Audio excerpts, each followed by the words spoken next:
When we were younger, my cousin would separate his candy into groups by color. His favorite color was yellow, so he would eat his yellow candy first. He would then eat the group of orange candy, followed by the greens. He would eat the darker colored candies last, or sometimes not at all.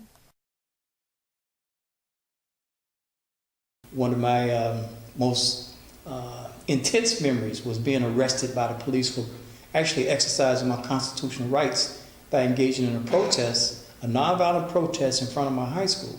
And basically the police were called to arrest us. And that's the first time I felt what a nightstick feels like. The first time I smelled tear gas. And that memory still with me.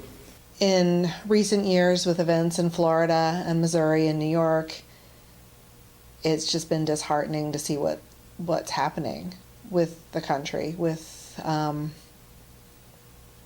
large groups of racist people. It kind of makes me sick to my stomach. And I didn't know we were taking those giant steps. I was raised in a very inclusive environment where everybody's equal, one nation under God, doesn't matter what your color is, et cetera, and I thought that everybody was like that. But I've learned that it's not like that. You still hear about things happening, bad things happening to African American people, to non-white people. Why can't we just, why does it have to be about skin color? Can it be about accomplishments and achievements and hopes and dreams? Can this great nation not come together and be together and do great things together? Does it have to be about you look like this and you look like that and you're a woman and he's a man? And I just don't know. What I understand is that even though the signs are down, the rules of the game are still different by race. If you're black, you're not treated the same. If you're black, economic opportunities are not the same. So we still got a long ways to go, in my mind, as far as racial equality and economic democracy is concerned. I think one of the main solutions, or one of the main parts to a solution, there's no easy answer to that question. That's the racial problem has been building up over centuries.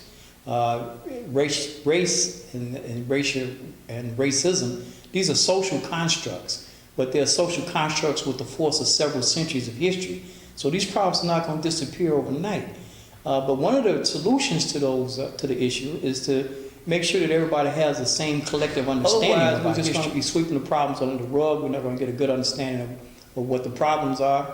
And we're still going to see these continuations of Ferguson, for example, what happened in Ferguson, Missouri, and what happened in North Charleston, South Carolina, where a black man is just walking down the street and gets shot down in the back. The rules of the game are different by race. And so, unfortunately, unless you will put in that situation, you won't understand it. So we've got to come to that collective understanding.